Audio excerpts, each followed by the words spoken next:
Hello, ladies and gentlemen. How are you all doing on that side? I'm doing perfectly fine on this side. Greetings for the day. So, in this video today, I wanted to cover a few of the things which I forgot to cover in my previous video, and most probably I'll be covering a few of the aspects over here, like examination date, eligibility, and more specifically the date of birth and the educational qualifications that you are supposed to have, and how exactly you should fill the form, and little bit of the precautions and what are the new features that Indian Air Force, aka Indian Air and Space Forces, has introduced during this session of examination, FCAT examination. We'll talk a little bit about prep strategy as well, and uh, I'll also talk about one of the questions, one of the very burning questions out there, that if you are a speccy, are you eligible for flying branch? Okay. So the good news is yes, you are eligible for the flying branch even if you are a spec. Okay. But there's a condition to it, and we'll read about that. Okay. So thank you so much for having me here, ladies and gentlemen. I'm really glad to have you here as well. Thank you so much for showing all your love to me. So the first thing I told you in my previous video, that 30th of December this year, the second last day of the year is the last and final date to fill your application form. And I would suggest you to be as prompt as you can. Okay. Do not delay, because when you try filling out the form in the later stages of the deadline, then it might get dicey. Another very important aspect, which I'm sure you know well in advance, but it's my responsibility to iterate, uh, to tell you that the date of examination has been set on 16th, 17th, and 18th February. Okay. And apart from this, I had a chance to meet a few of my friends from law faculty, and I met other students as well over there from the faculty of law of Banaras Hindu University. And I learned over there that not many of the students, not many of the aspirants are really aware about their eligibility. Okay. In my previous video, I covered that BA, LLB, or LLB candidates are eligible for AFCAT, and that's not like JAG entry, wherein it's a separate entry for the law candidate, but over here as well, through AFCAT entry, there is a seat which is exclusively reserved for the law candidates, right?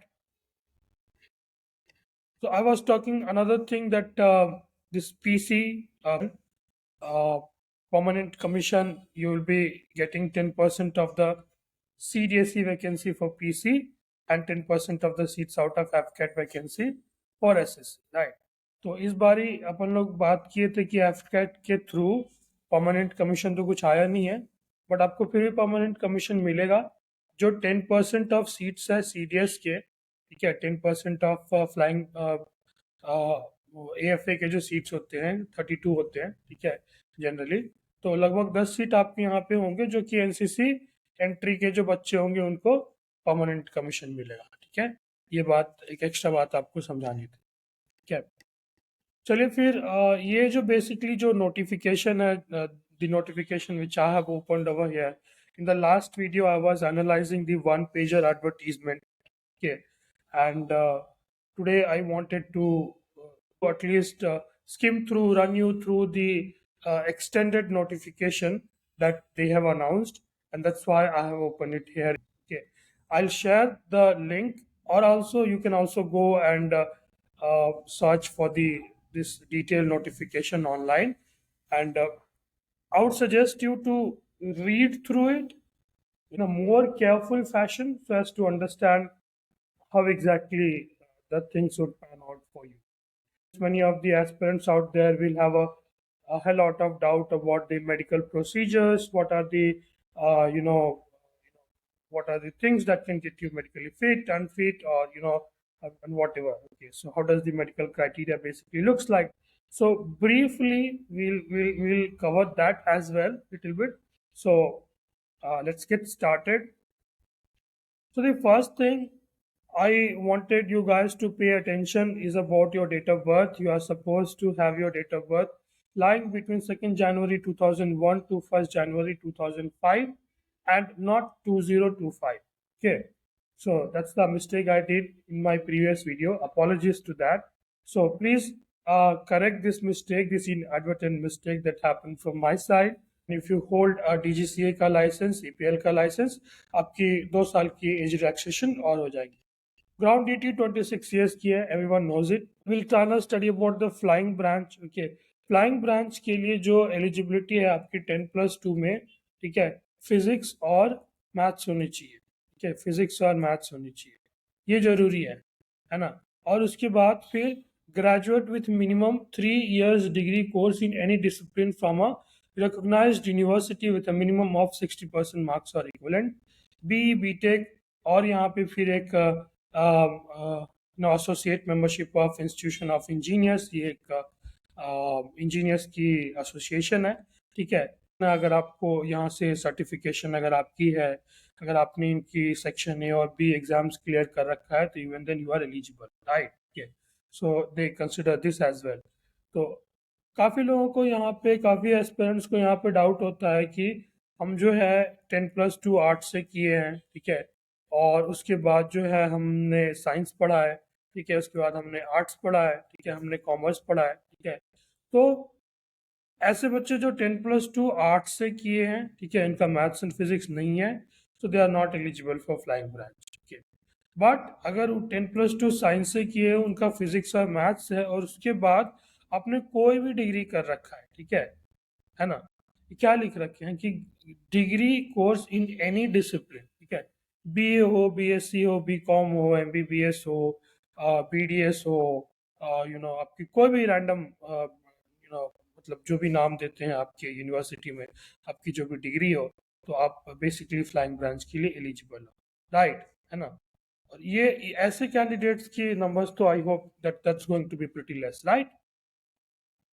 फिर ground duty aeronautical engineer electronics की बात करते हैं, तो यहाँ आपको इन्होंने eligibility detail में दे रखा है, ठीक है, कि communication engineering, computer engineering technology, computer engineering and application, electronics, electrical engineering, electronics instrument control, electronics and computer science and all that. Okay, तो आप अपना डिग्री बेसिकली निकाल करके आप उसको, यहाँ जो एलिजिबिलिटी दिया गया है, जो डिग्री यहाँ पे मेंशन किया गया है, तो उससे आप मैच कर लेना, क्योंकि आप जब एसएसबी में जाओगे तो ये डॉक्यूमेंट वेरिफिकेशन के टाइम पे आपके लिए थोड़ा सा इजी रहेगा.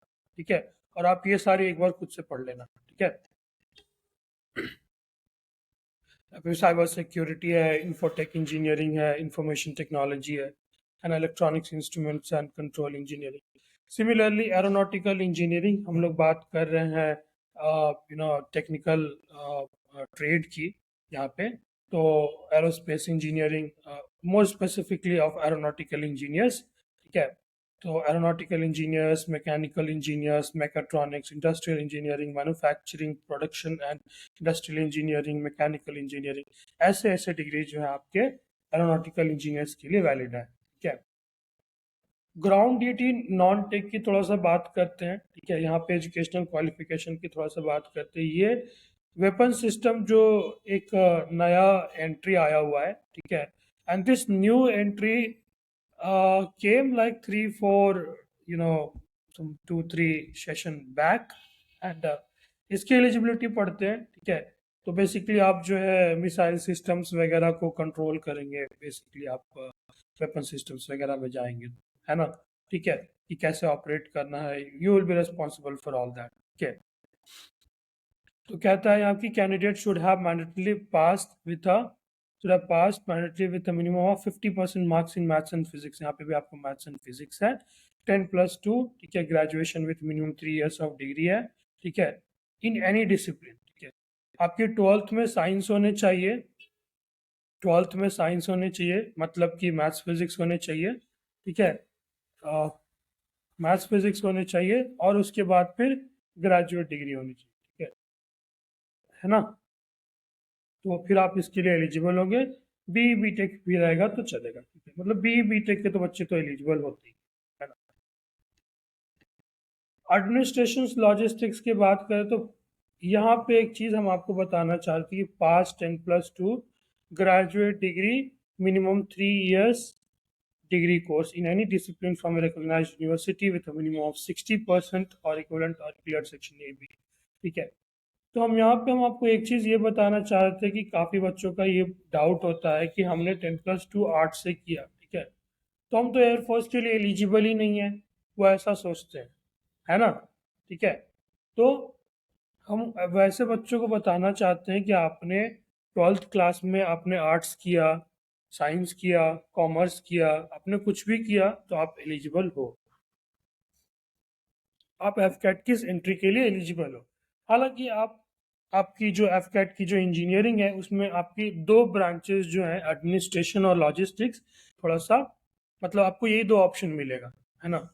तो ऐसा वाला सीन है यहाँ पे कि even if you pursued your 10+2 from an arts background, still you are eligible for some entry or the other, है ना। thumb rule, if you are a graduate, any graduate whatsoever graduate, veterinary पढ़ रखा है ना, microbiology कर रखा है, biotechnology कर रखा है, फिजिक्स पढ़ रखा है, केमिस्ट्री पढ़ रखा है, मैथ्स पढ़ रखा है, ठीक है, बॉटनी जूलॉजी कुछ भी पढ़ रखा है, you are eligible for FCAT entry for some or the other trade, है ना, for some or the other departments, right। तो ये चीज आपको अपने ध्यान में रखना है और उस हिसाब से अपनी एलिजिबिलिटी चूज करना है ना। तो जब भी आप फॉर्म भरोगे तो ये आपसे पूछेंगे और उस हिसाब से आप जिस जिस ब्रांच के लिए एलिजिबल हो वो आपको पॉपअप हो जाए। अकाउंट्स ब्रांच की थोड़ा सा बात करते हैं तो थोड़ा सा यहाँ पे कॉमर्स स्ट्रीम जो ना आपका जरूरी है, 10+2 आप पास हो, ठीक है, graduate degree in any of the following streams with 60% marks और इक्वलेंट, ठीक है। तो ऐसे बच्चे जो बी कॉम है, बी बी ए है, बी एम एस है, ठीक है, सी ए है, सी एफ ए है, सी एस है, सी एम ए है, सी ए बोले तो chartered accountant, company secretariat, certified financial accountant, अगर ऐसी आपकी डिग्री वगैरह है, ठीक है, तो आप क्या होंगे, आप अकाउंट्स ब्रांच के लिए भी एलिजिबल होंगे, ठीक है। बेसिकली आप लोग एक्सेल शीट वगैरह पे काम करेंगे, बैलेंस शीट वगैरह पे काम करेंगे, बैलेंस शीट इनकम स्टेटमेंट वगैरह पे काम करेंगे आप, है ना। So that's about the accounts branch, ठीक है। और ऐसे जो अकाउंट्स ब्रांच से आपका ऐसा होगा कि आप जो है आपको एडमिनिस्ट्रेटिव पोजीशंस मिलेंगे, मतलब डिफेंस एस्टैब्लिशमेंट्स में। रजिस्ट्रार थे हमारे स्कूल के, सैनिक स्कूल अमरावती नगर के, ठीक है। तो he was from this branch, he used to manage all the finances. Education branch थोड़ा सा बात कर लेते हैं। 10+2 पास हो, कोई भी डिग्री हो, कोई फर्क नहीं पड़ता, B A, B S C, B Com, ठीक है, और कोई भी आपकी डिग्री हो, ठीक है, आप पोस्ट ग्रेजुएट हो, 50% मार्क्स हो इन एनी डिसिप्लिन, ठीक है, including integrated courses offering PG single degree without permission to exit and lateral entry and with 60% marks in graduation in any discipline, है ना, ठीक है। तो अगर आप मास्टर्स हो तो आप एजुकेशन ब्रांच के लिए एलिजिबल हो, that's the thumb rule, right. आप किस फील्ड में हो, किस ब्रांच से किए हो, किस सब्जेक्ट से किए हो, इसका फर्क नहीं पड़ता यहाँ पे, है ना। मीटरोलॉजी की थोड़ा सा बात करते हैं, ठीक है। तो 10+2 हो, बीएससी हो, बीएससी में आपकी फिजिक्स और मैथमेटिक्स हो, है ना, with a minimum of 60% marks or equivalent, or 4 year graduation in engineering technology discipline with a minimum of 60% marks or equivalent in the following streams, ठीक है। तो ये सारे स्ट्रीम्स आप लोग देख लेना, मीटरोलॉजी ब्रांच के जो बच्चे हैं, ठीक है। इलेक्ट्रॉनिक्स हो गया, इंफॉर्मेशन टेक्नोलॉजी हो गया, मैक इंजीनियरिंग हो गया, electronics and computer science, electronics and communication engineering, telecommunication engineering, electronics and और टेलीकम्युनिकेशन इंजीनियरिंग, माइक्रोवेव, तो ये सारी एलिजिबिलिटी आप लोग चेक कर लें, है ना। ये एक इम्पॉर्टेंट नोट है यहाँ पे कि जो डिप्लोमा के जो कैंडिडेट्स हैं, ठीक है, डिप्लोमा के जो कैंडिडेट्स हैं जो 10th के बाद 3 साल का डिप्लोमा करते हैं, वैसे बच्चे जो है आप लोग मतलब ऐसे बच्चे एलिजिबल नहीं होते हैं, ठीक है। इनकी 10+2 पैटर्न से 12वीं तक जो है पास होनी चाहिए, है ना। ये चीज़ है, 1 seat is reserve for the law qualified candidates, ठीक है।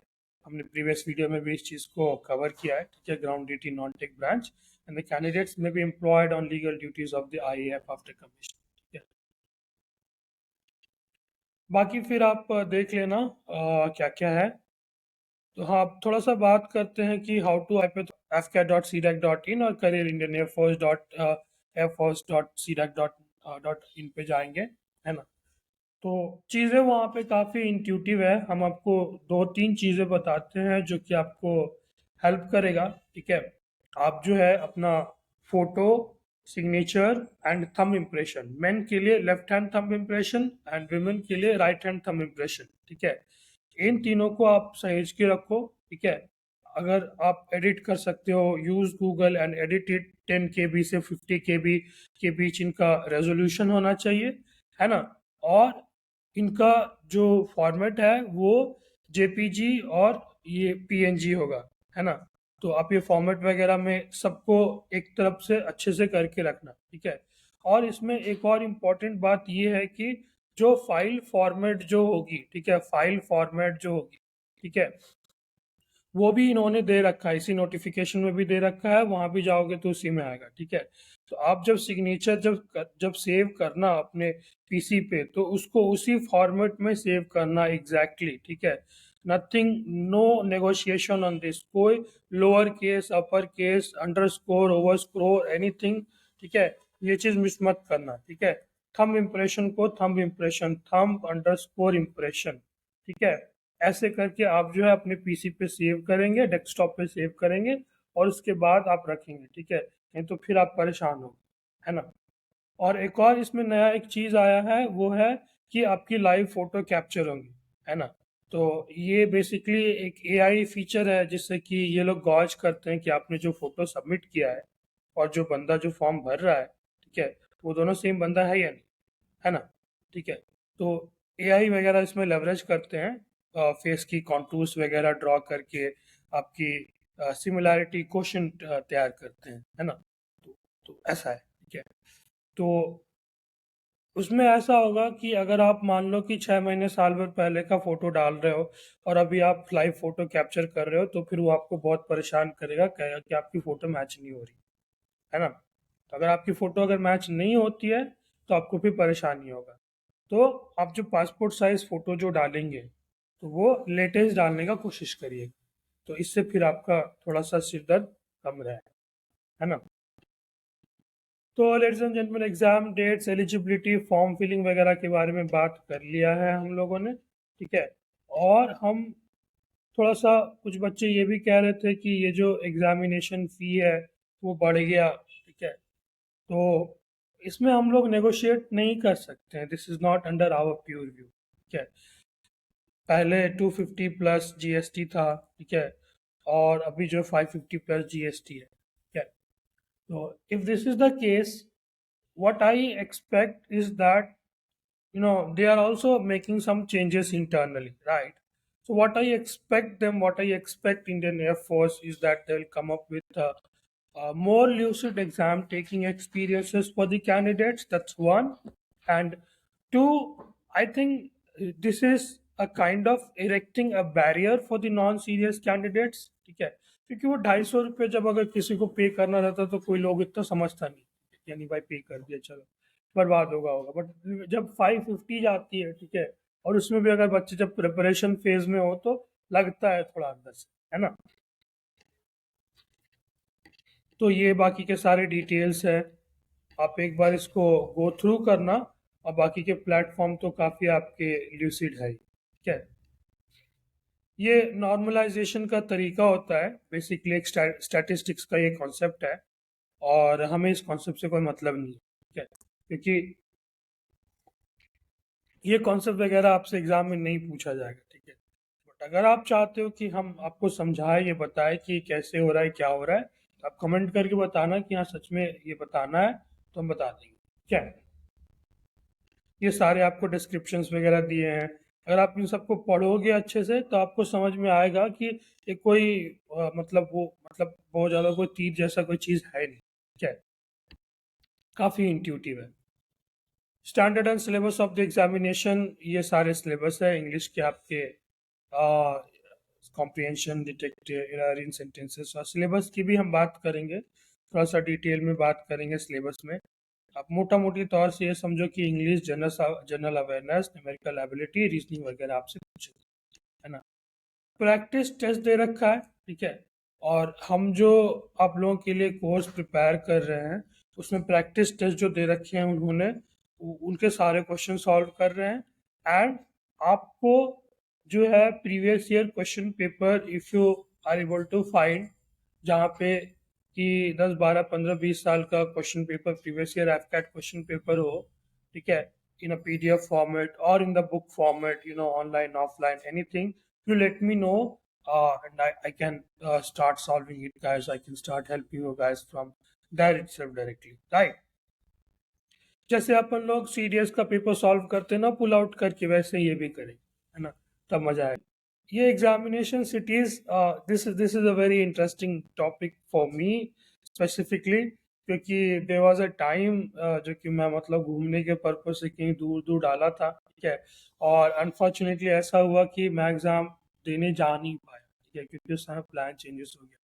तो आप मतलब अगर थोड़ा मतलब आगे 3-5 नहीं करना चाहते हो, तो जहाँ आपका घर है वहाँ से नियरेस्ट 5 आप सेंटर सेलेक्ट करना, ठीक है। और अगर आप थोड़ा दिलेर हो तो लद्दाख भी जा सकते हो, ठंड का मौसम है, मज़ा आएगा, ठीक है। वहाँ पे आपको स्नो वगैरह भी मिलेगा। शिमला भी है, ठीक है, वहाँ भी जा सकते हो। वाराणसी भी आ सकते हो आप, ठीक है, मेरे से मिलने, है ना। तो और फिर आप हल्द्वानी जा सकते हो, ठीक है, पास में ही आपकी क्या कहते हैं, हिल स्टेशन भी एक है, नैनीताल, है ना। तो ऐसा है, साउथ इंडिया भी जा सकते हो, विशाखापट्टनम आपको जाना है घूमने के लिए, ठीक है। और पटना में आपको म्यूजियम देखना है तो आप आ सकते हो, ठीक है। लखनऊ के कबाब खाने तो आप जा सकते हो, है ना। नागपुर के ऑरेंजेस ट्राई करने तो आप जा सकते हो, है ना, ठीक है। नोएडा के बड़े बड़े बिल्डिंग्स आपको देखनी तो आप जा सकते हो, हाँ। इंदौर की पोहा, और इम्फाल की फुटबॉल। चलिए लेडीज एंड जेंटलमैन, आगे बढ़ते हैं। आप सेंटर सेलेक्ट कर लेना आपका जो भी है, ठीक है। Allotment of centres, Air Force Selection Board, इस पे बात करेंगे बाद में, कि थोड़ा थोड़ा चीज़ें आपको इंस्ट्रक्शन दे रखा है कि आपकी फिजिकल कंडीशन ऐसी होनी चाहिए। तो जाहिर सी बात है, अगर आप फौज का प्रिपरेशन कर रहे हो तो आपको एक टफ रूटीन में तो ढलना पड़ेगा, ठीक है। It's as simple as that. If you are not into routine, and if you are not showing up every single day, then this thing is not for you, okay. It's as simple as that. It requires a lot of commitment and hard work, and the result of all this hard work, your effort, might not be visible, you know, in a quick fashion. So you'll have to stick to it whatsoever, right? आगे बढ़ते हैं। Tattoos वगैरह की बात कर रखे हैं, पिछली वीडियो में ही बात किए थे। तो SSB, change of interview days, इस पे बात क्या ही करना, वो आपको ऑप्शन देते हैं आपको डेट चूज करने का। और उसके बाद भी अगर आपको कोई प्रॉब्लम होता है, कुछ अगर सिचुएशंस होते हैं which is beyond your control, you can still request them. You will have to write air headquarters, ठीक है। एयर हेडक्वार्टर्स से आप रिक्वेस्ट डालिए ईमेल के थ्रू, और अगर आपकी रिक्वेस्ट जेन्युइन होंगी तो वो लोग सुन वगैरह की क्या बात करना।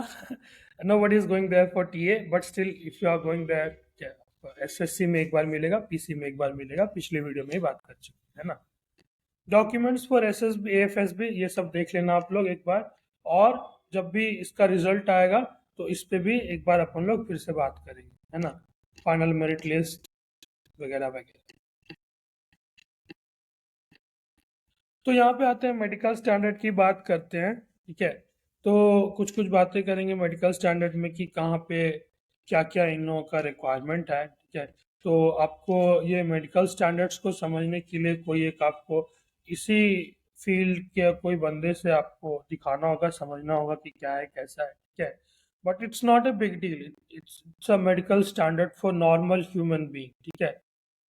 ज़्यादातर बच्चे मेडिकली फिट होते हैं, ठीक है, मैक्सिमम केसेस में, ठीक है। और उनको थोड़े बहुत माइनर माइनर इश्यूज हो सकते हैं, तो आपको टीआर दिया जाएगा। फिर उसके बाद फिर 1 महीना, 2 महीना, 3 महीना, जितना भी टाइम आप बाय कर सके, आप जितना जल्दी एसएसबी गया, आपको कितना टाइम आपका है कि आप कब एकेडमीज वगैरह आप ज्वाइन कर रहे हो, तो उस हिसाब से आपको रिव्यू दिया जाएगा, ठीक है, अपील दिया जाएगा, तो ऐसा ये सब होगा। तो फ्लाइंग ब्रांच की कैंडिडेट के लिए 162.5 सेंटीमीटर होना चाहिए, ठीक है। गुरखा अगर आप हो, नेपाली गुरखा हो, या फिर उत्तराखंड वगैरह की गुरखा हो, तो आपको 5 सेंटीमीटर का और रिबेट है, ठीक है।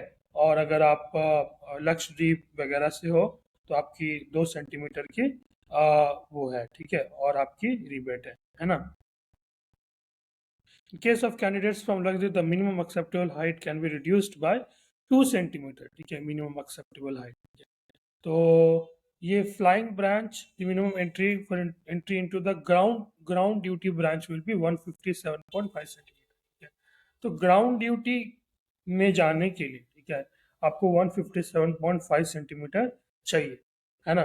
157.5 सेंटीमीटर में आपकी 5 सेंटीमीटर की रिबेट है गुरखा कैंडिडेट्स के लिए, और 2 सेंटीमीटर की रिबेट है लक्षद्वीप के कैंडिडेट्स के लिए, है ना। और जहाँ तक कि फ्लाइंग ब्रांच की स्पेसिफिकली बात करें, तो आपकी हाइट जो है 162.5 सेंटीमीटर होनी चाहिए मिनिमम, है ना। उसके बाद फिर आपकी सीटिंग लेंथ की स्पेसिफिकेशन है, इसका अपर लिमिट और लोअर लिमिट भी है, ठीक है। काफ़ी कई बच्चे जो है, जो अपर लिमिट में भी छट जाते हैं, ठीक है, क्योंकि इनका इनसे ज़्यादा होता है, समझे। तो ये फिर प्रॉब्लम होता है, ठीक है। इनका सीटिंग हाइट, मान लो कोई 7 फीट 6.5 फीट का स्टूडेंट है, ठीक है, एस्पिरेंट है, तो they might not fit properly in the cockpit, right, okay, the cockpit is small for them, right. That's the reason leg length वगैरह, थाई लेंथ वगैरह, इन सब चीज़ों का बात करते हैं, है ना। हो गया ECG, respiratory system, gastrointestinal system, क्या, disease of the spleen, abdominal surgery, तो ये सारे अपेंडिक्स वगैरह आप देख लेना। यूरोजेनिटल सिस्टम, ये सब आप पढ़ लेना।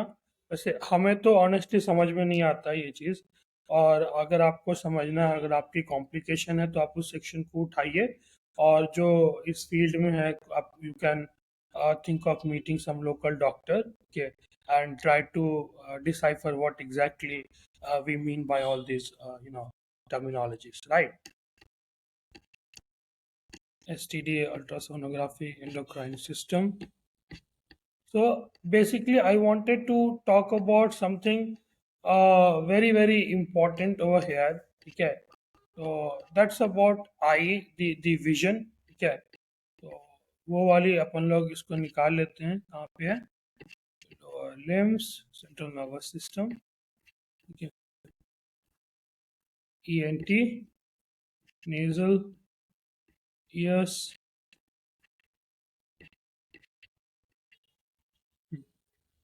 ये सब आप लोग देख लें, या विजुअल एक्विटी, क्या है ना, ठीक है। तो यहाँ पे अपन लोग बात करते हैं विजुअल एक्टिविटी, कलर विजन वगैरह की। मायोपिया, ठीक है, मायोपिया बोले तो जो बच्चों को जो चश्मा लग जाता है, ठीक है, और उनको दूर का अच्छे से, काफ़ी बच्चों में ये वाली प्रॉब्लम आती है ना। तो मायोपिया चश्मा वगैरह थोड़ा सा सिचुएशन को डाइसी कर देता है, ठीक है।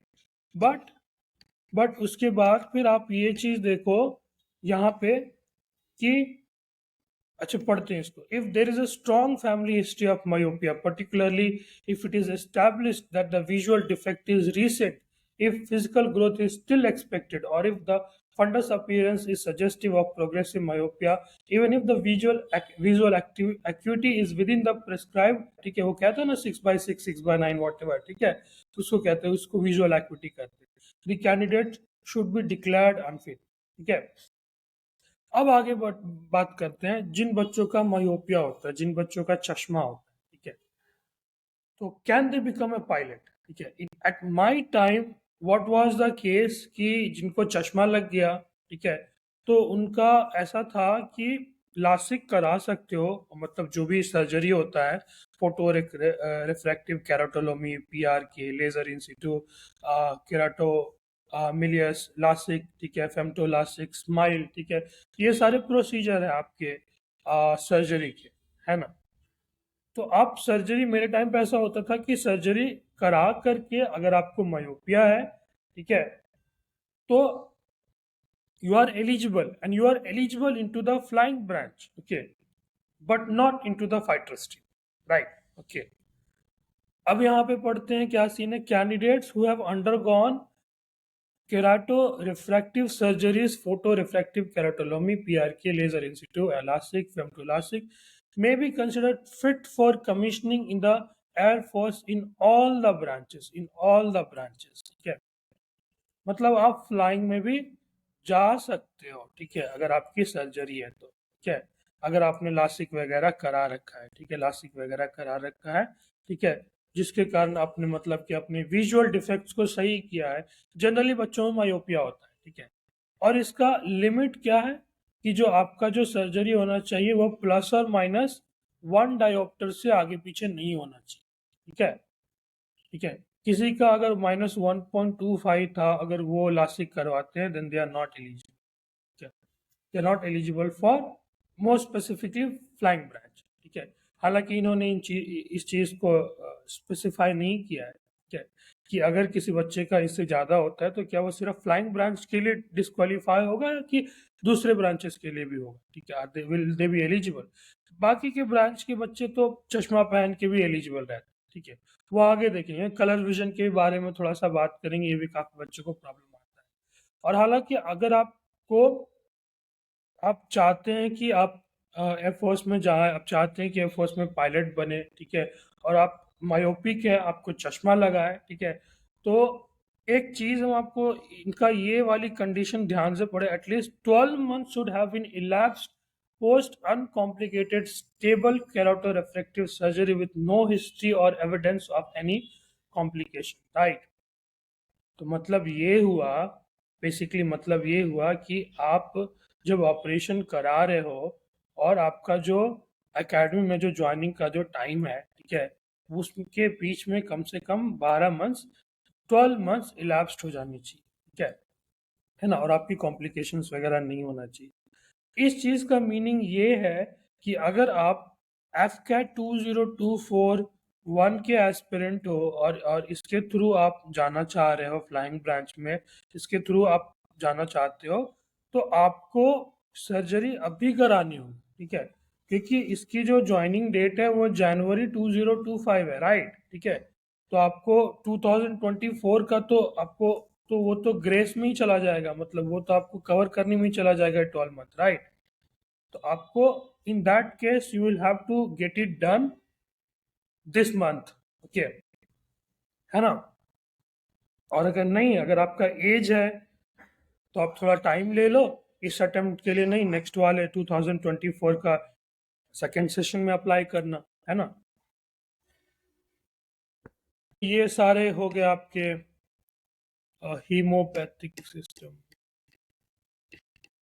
असेसमेंट ऑफ वुमेन कैंडिडेट्स के लिए कुछ गायनोकोलॉजिकल एग्जामिनेशंस वगैरह होंगे, ठीक है, प्रेगनेंसीज वगैरह की टेस्ट वगैरह होंगे, जो भी होंगे, ठीक है, that's not a big deal, dental, oral, ठीक है, वगैरह के लिए था, ठीक है।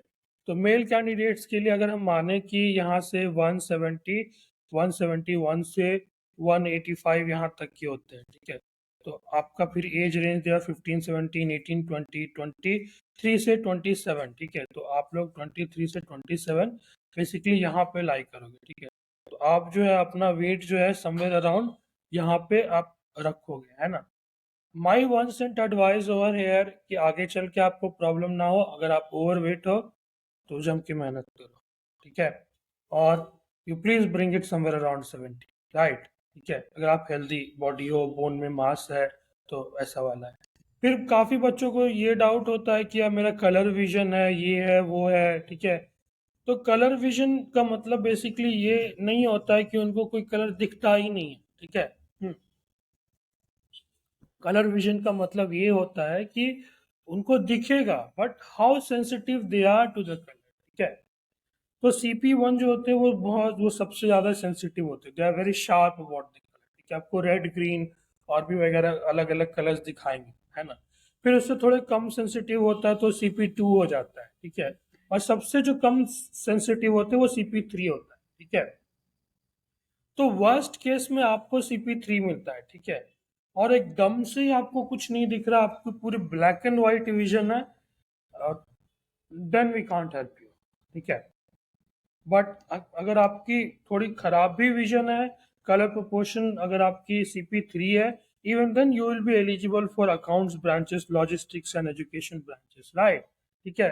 एस्टिगमेटिज्म प्लस और माइनस 2.5 डायोप्टर्स, ठीक है, मायोपिया माइनस 3.5 डायोप्टर्स है ना। फ्लाइंग ब्रांच के लिए मायोपिया नील, ठीक है, दूर की दृष्टि शार्प होनी चाहिए, ठीक है, हाइपरमेट्रोपिया प्लस 1.5 डायोप्टर तक चलेगा, ठीक है। नजदीक का मतलब यहाँ पे काफी लोग चढ़ा करके देखते हैं ना, मतलब ऐसा कि तो नजदीक का नहीं दिख रहा चलेगा, ठीक है, प्लस 1.5, ठीक है। हाइपरमेट्रोपिया नजदीक का नहीं दिखता है, मायोपिया दूर का नहीं दिखता है, ठीक है। ये क्वेश्चन भी है आपके CDS में पूछ सकते हैं, इसको याद रखना, है ना, CDS के GS paper. You got 2 months of time from here to prepare for your examination. तो there will be 4 sections over here, ठीक है।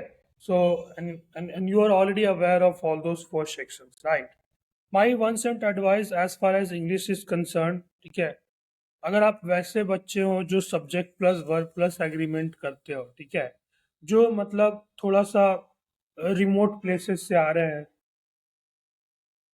और मान लो कि उनका इनिशियल एजुकेशन वर्नाकुलर लैंग्वेजेस में हुआ, ठीक है, तो वैसे बच्चे थोड़ा सा होता है कि वो लोग थोड़ा सा मतलब ग्रामर को लेकर के ज़्यादा फोकस्ड रहते हैं, मतलब थोड़ा सा डायसेक्ट करके पढ़ना चाहते हैं। हमारे बिहार में वैसा ही था, ऑक्सफोर्ड का कोई बुक्स वगैरह आता था 3-4 लेवल का, बेसिक, इंटरमीडिएट, एडवांस, और फिर हम लोग ट्रांसलेशन बनाते थे, ठीक है।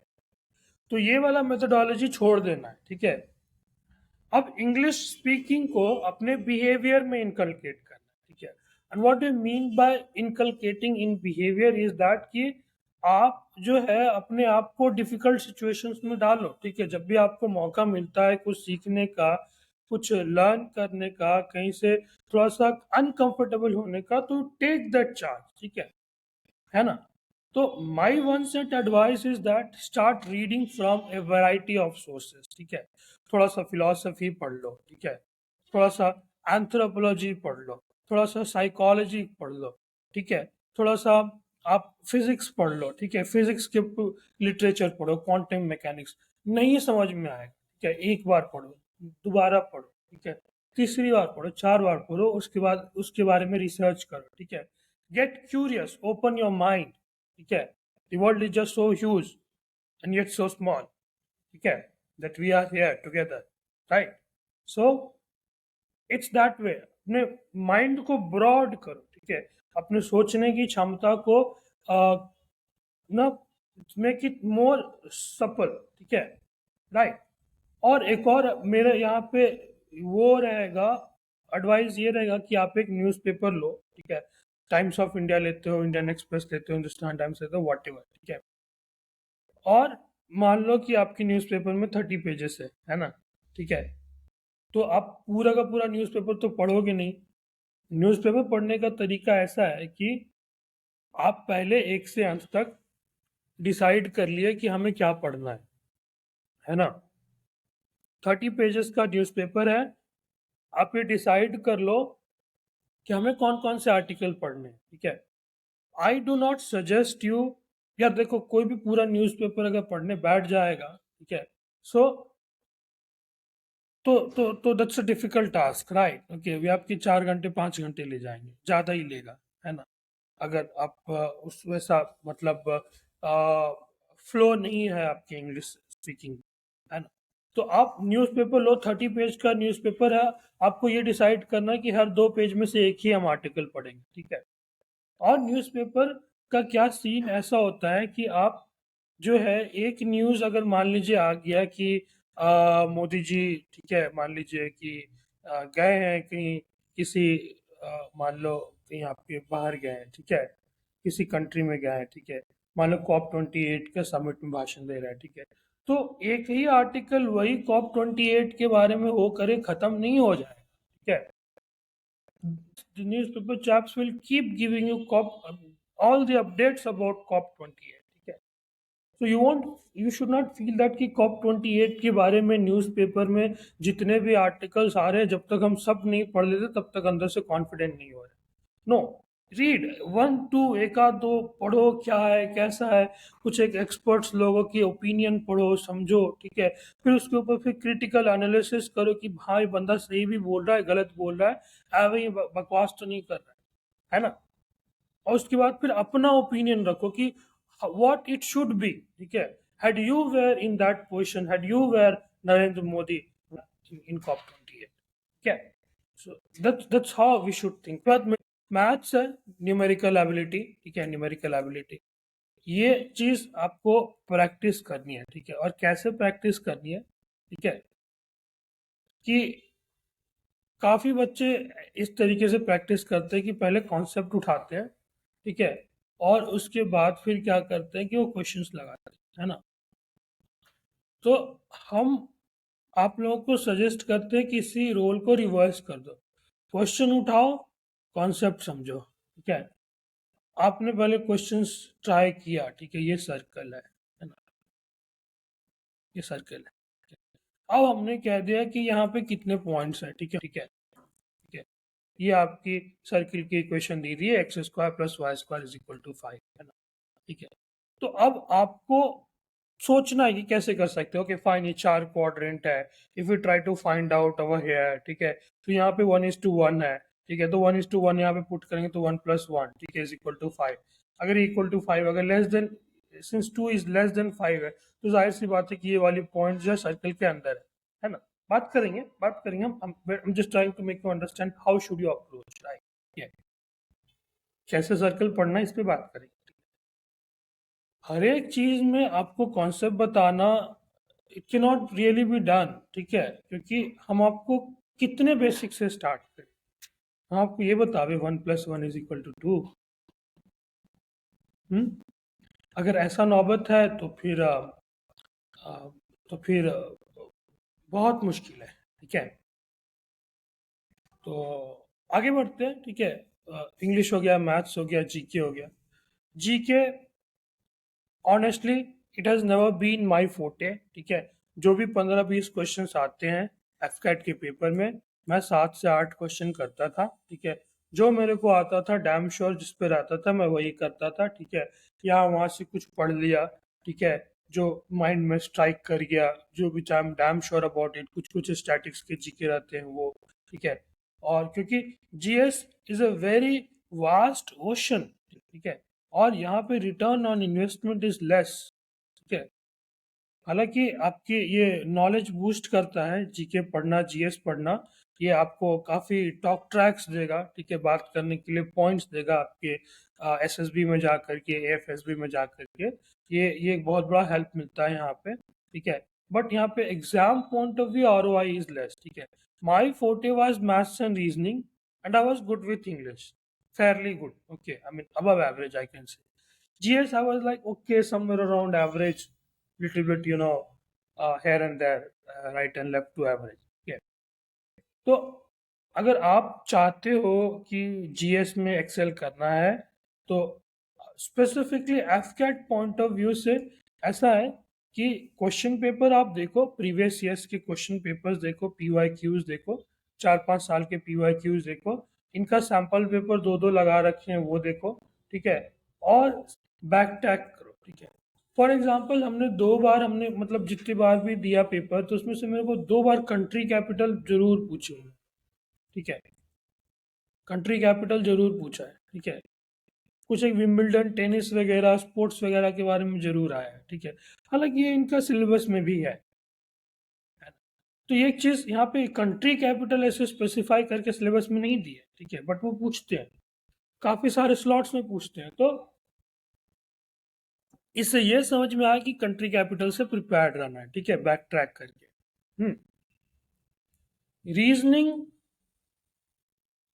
रीजनिंग एबिलिटी अगेन आपको यहाँ पे प्रैक्टिस लगेगा, ठीक है, प्रैक्टिस लगेगा।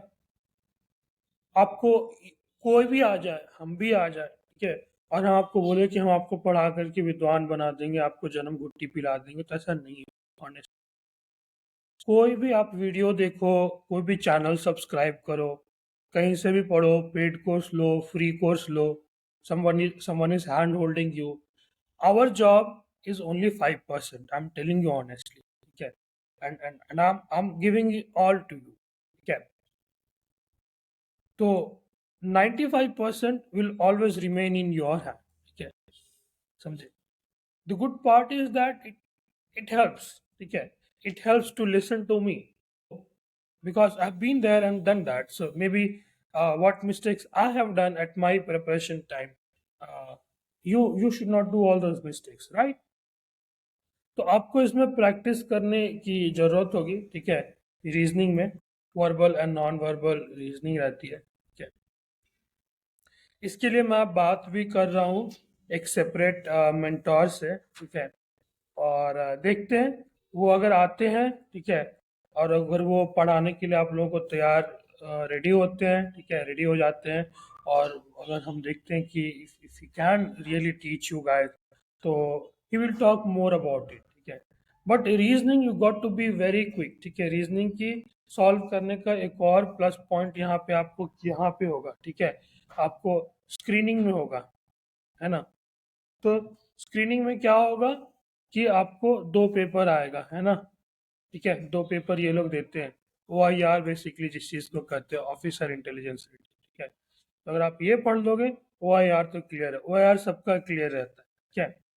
बट सबका अगर क्लियर रहता है तो आपको उसमें भी क्रम डेला क्रम बनना है ना। तो अगर 50 क्वेश्चन है तो शूट फॉर 50 आउट ऑफ 50, ठीक है। वर्स्ट केस में 48-49 तो आ ही जाएगा, ठीक है ना। 48-49 I am not overestimating, ठीक है। 45 से नीचे स्लिप करने पे फिर I am talking about AFCAT, ठीक है, AFSB।